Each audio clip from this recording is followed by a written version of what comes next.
Justice Suryakant 24 नवंबर को उन्होंने शपथ ली और इसके साथ ही एक नया अध्याय शुरू हो गया देश के लिए। वो बन गए देश के 53वें सीजेआई यानी चीफ जस्टिस ऑफ इंडिया। अपने सादे स्वभाव, जमीन से जुड़े बैकग्राउंड और कड़े फैसलों के लिए जाने जाने वाले जस्टिस सूर्यकांत का कार्यकाल इस बार 9 फरवरी 2027 तक चलेगा। लेकिन आज का वीडियो उनके करियर, उनकी यात्रा या फिर उनके पद तक सीमित नहीं है। असल में ये कहानी है उनके उन फैसलों की जिन्होंने देश की कानून व्यवस्था, लोकतंत्र और नागरिक अधिकारों की दिशा बदल दी। चाहे आर्टिकल 370 हो या राजद्रोह का कानून हो या फिर पेगासस जासूस मामला या फिर महिलाओं के लिए अधिकारों से जुड़ा कोई ऐतिहासिक आदेश। जस्टिस सूर्यकांत उन जजों में शामिल रहे जिन्होंने विवादों से कभी किनारा नहीं किया, बल्कि संविधान की रोशनी में सबसे कठिन मुद्दों को भी बेहद स्पष्ट तरीके से देखा।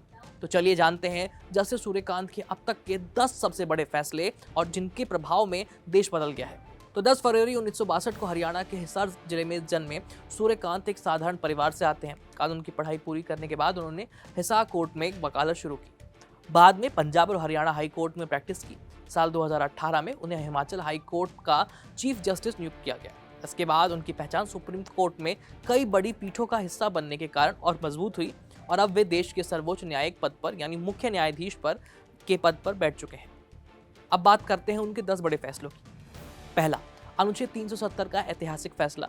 इसमें जस्टिस सूर्यकांत उस संविधान पीठ का हिस्सा थे जिसने केंद्र सरकार द्वारा अनुच्छेद 370 को हटाने के फैसलों को सही ठहराया। यह अनुच्छेद जम्मू कश्मीर का विशेष राज्य का दर्जा देता था। कोर्ट ने माना कि संविधान में दिया गया ये विशेष प्रावधान अस्थायी यानी टेम्पररी था और संसद को इसे हटाने का पूरा अधिकार है। यह फैसला भारत की संघीय संरचना और राष्ट्रीय एकीकरण की नजर से बेहद अहम माना गया। ये निर्णय देश की आंतरिक सुरक्षा, प्रशासन और संवैधानिक प्रक्रियाओं को स्थिरता प्रदान करने वाला साबित हुआ। दूसरा फैसला, राजद्रोह कानून यानी धारा 124A पर रोक। जस्टिस सूर्यकांत की बेंच ने ब्रिटिश राज के राजद्रोह कानून को अस्थायी रूप से निष्क्रिय कर दिया। कोर्ट ने साफ कहा कि जब तक सरकार इस कानून की समीक्षा पूरी नहीं करती तब तक देश भर में 124A के तहत कोई नई FIR दर्ज नहीं की जाएगी। ये आदेश अभिव्यक्ति की स्वतंत्रता के लिए बेहद बड़ा कदम था। कोर्ट ने माना कि आजादी के 75 साल बाद ऐसे कठोर कानून का जारी रहना लोकतांत्रिक मूल्यों के खिलाफ है। इस फैसले ने नागरिक अधिकारों को बड़ी सुरक्षा भी दी। तीसरा बड़ा फैसला है पेगासस जासूसी मामला यानी पेगासस स्पाईवेयर के जरिए देश के नागरिकों, कार्यकर्ताओं और पत्रकारों की जासूसी के आरोप लगे थे, जिस पर बड़ा बवाल मचा था। जैसे सूर्यकांत उस बेंच का हिस्सा थे जिसने इन आरोपों को गंभीरता से लेते हुए एक इंडिपेंडेंट साइबर एक्सपर्ट की समिति गठित की। उनकी बेंच ने यह साफ कहा कि राष्ट्रीय सुरक्षा एक ढाल बनकर राज्य को अनियंत्रित शक्ति नहीं दे सकती, यानी स्टेट को अनियंत्रित शक्ति नहीं दे सकती।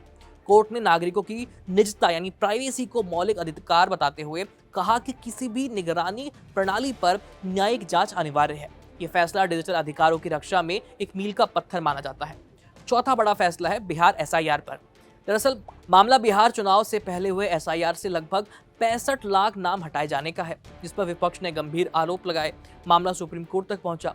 जैसे सूर्यकांत की बेंच ने चुनाव आयोग से इस बात पर विस्तृत जवाब मांगा और निर्देश दिया कि इस सूची से जो नाम हटाए गए हैं उनको पब्लिक किया जाए। उन्होंने कहा कि पारदर्शिता लोकतंत्र की पहली शर्त है और चुनावी प्रक्रियाओं पर लोगों का भरोसा टूटना देश के लिए खतरनाक संकेत हो सकता है। इस फैसले ने मतदाता अधिकारों की रक्षा और चुनाव आयोग की जवाबदेही दोनों को मजबूत किया। पांचवा बड़ा फैसला है महिला सरपंच को बहाल करने वाला फैसला। एक मामले में एक महिला सरपंच को राजनीतिक दबाव के चलते गलत तरीके से पद से हटा दिया गया था। जैसे सूर्यकांत की बेंच ने इसे स्पष्ट रूप से सत्ता का दुरुपयोग बताया और सरपंच को तुरंत बहाल करने का आदेश दिया।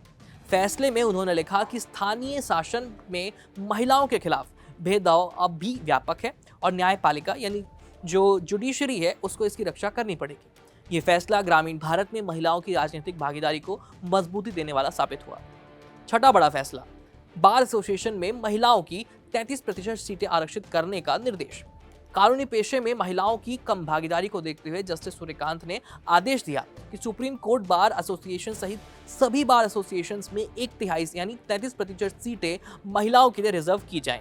ये भारत के न्यायिक ढांचे का एक बड़ा बदलाव माना जाता है। उन्होंने अपने आदेश में कहा कि न्याय प्रणाली में महिलाओं की भागीदारी सिर्फ प्रतीकात्मक नहीं बल्कि नेतृत्व स्तर पर दिखनी चाहिए। सातवां बड़ा फैसला, राज्यपाल और उपराष्ट्रपति की शक्तियों पर। जस्टिस सूर्यकांत उस संवैधानिक बेंच का हिस्सा रहे जो विधानसभाओं से जुड़े विवादों में राज्यपाल और राष्ट्रपति की शक्तियों की परिभाषा तय कर रही है। ये मामला बेहद महत्वपूर्ण है क्योंकि कई राज्यों में सरकार बनने, बिल पास कराने और संसद भंग करने जैसे निर्णयों में राज्यपाल की जो भूमिका है वो काफी विवादित रही है। उनका रुख हमेशा से यही रहा है कि केंद्र और राज्य के बीच में शक्ति संतुलन और संवैधानिक व्यवस्था स्पष्ट और पारदर्शी रहनी चाहिए। इस फैसले का असर आने वाले दशकों में दिख सकेगा। 8वां बड़ा फैसला, प्रधानमंत्री मोदी की सुरक्षा में हुई चूक पर। 2022 में प्रधानमंत्री मोदी की पंजाब यात्रा के दौरान उनके काफिले में बड़ी सुरक्षा चूक हुई थी। इस फैसले में जस्टिस सूर्यकांत की बेंच ने न्यायमूर्ति इंदु मल्होत्रा की अध्यक्षता में एक इंडिपेंडेंट जांच समिति का गठन किया। उन्होंने कहा कि प्रधानमंत्री की सुरक्षा न सिर्फ प्रशासनिक मुद्दा है बल्कि राष्ट्रीय सुरक्षा का मुद्दा भी है, इसलिए न्यायिक निगरानी में जांच होना आवश्यक है। 9वां बड़ा फैसला है वन रैंक वन पेंशन को वैध ठहराना। दरअसल OROP लंबे समय से सेना के पूर्व सैनिकों की प्रमुख मांग थी। जैसे सूर्यकांत की बेंच ने सरकार को इस योजना को संवैधानिक रूप से वैध ठहराते हुए कहा कि पेंशन की जो समानता है और समाज सशस्त्र बलों के लिए बेहद जरूरी है। हालांकि उन्होंने ये भी कहा कि नीति निर्माण सरकार का क्षेत्र है और कोर्ट तभी इसमें इंटरफेयर करेगा जब नीति स्पष्ट रूप से भेदभावपूर्ण होगी। इस निर्णय ने लाखों पूर्व सैनिकों को बड़ा राहत और भरोसा दिया है। और 10वां बड़ा फैसला, पॉडकास्टर रणवीर इलाहाबादिया के केस पर। एक मामले में सोशल मीडिया पर की गई विवादित टिप्पणियों को लेकर रणवीर इलाहाबादिया को कोर्ट में पेश होना पड़ा। जैसे सूर्यकांत की बेंच ने उन्हें चेतावनी देते हुए कहा कि अभिव्यक्ति की स्वतंत्रता का मतलब ये बिल्कुल भी नहीं कि कोई सामाजिक नैतिकता, शिष्टता और सार्वजनिक मर्यादा का उल्लंघन करे। कोर्ट ने कहा कि ऑनलाइन प्लेटफॉर्म्स पर जिम्मेदारी पहले से कहीं ज्यादा अधिक है। ये फैसला कंटेंट क्रिएटर्स, यूट्यूबर्स और सोशल मीडिया इन्फ्लुएंसर्स के लिए एक बड़ा संदेश बनकर के सामने आया। बताते चलें कि जैसे सूर्यकांत के सामने बतौर CGI कई महत्वपूर्ण चुनौतियां भी होंगी, जैसे कि न्यायिक लंबित मामलों को कम करना, कोर्ट में टेक्नोलॉजी का इस्तेमाल बढ़ाना, महिलाओं और पिछड़े वर्गों तक न्याय की पहुंच को आसान बनाना, संवैधानिक मूल्यों की रक्षा करना। उनके पिछले रिकॉर्ड्स को देख करके साफ लगता है कि वे कठिन फैसले लेने से बिल्कुल भी नहीं हिचकते। खासकर पेगासस और राजद्रोह कानून जैसे मामलों में उनके रुख से पता चलता है कि वे नागरिक अधिकारों और पारदर्शिता को सर्वोच्च प्राथमिकता देते हैं। फिलहाल इस खबर में इतना ही। वीडियो पसंद आए तो इसे लाइक और शेयर जरूर कीजिए। हमारे चैनल कड़क को सब्सक्राइब करना मत भूलेगा। मेरा नाम है आयुष। धन्यवाद।